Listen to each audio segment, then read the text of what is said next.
Ya Allah, ya Tuhanku, kenapa ianya terjadi? Bantulah aku, ya Allah. Selambutlah. Mek tak siap, BM tak siap, DI tak siap. Nak tanya kawan-kawan, handphone pun tak ada. Assalamualaikum. Waalaikumsalam ayah. Ayah dah balik? Dah. Penat lah. Dah buat apa tu? Pergi sekolah. Okey, penat lah ni. Bella, main kejap tak? Kenapa ayah? Mainlah, ada sebelah ni. Nah.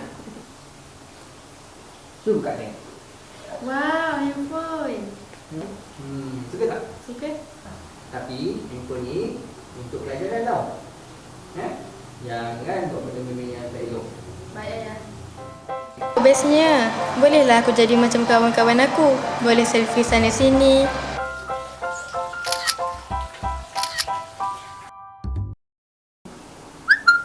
Bangga notification. Bola.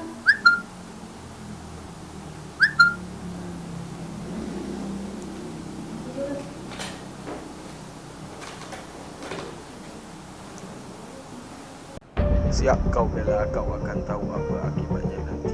Hahaha. Kau akan tahu apa akibatnya nanti. Hahaha. Bella. Bella, ni. Kau pakai masker ni. Kita pakai upah ni. Kenapa lah ni?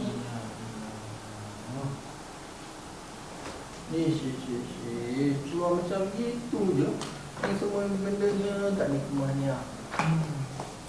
Ini pun tinggal. Kenapa tak bilang?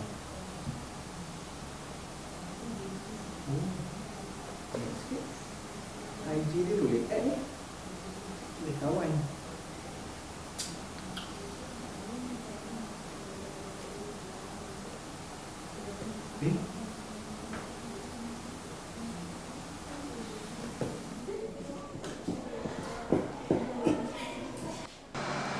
Kenapa dengan dia orang ni? Peliklah.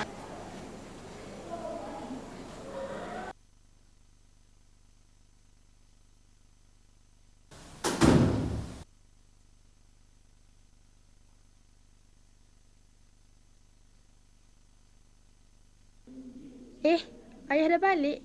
Sekejap. Apa pula yang ayah aku nak bagi ni? Buat apa ni Bella? Buat apa? Tak tahu buat apa selama ni? Tak. Ni, tengok ni. Ni, tengok ni. Apa benda semua ni Bella? Tengok. Ayah. Apa? Apa ni? Ayah. Tak payah nak ayah-ayah. Ayah nak bagi tahu ni.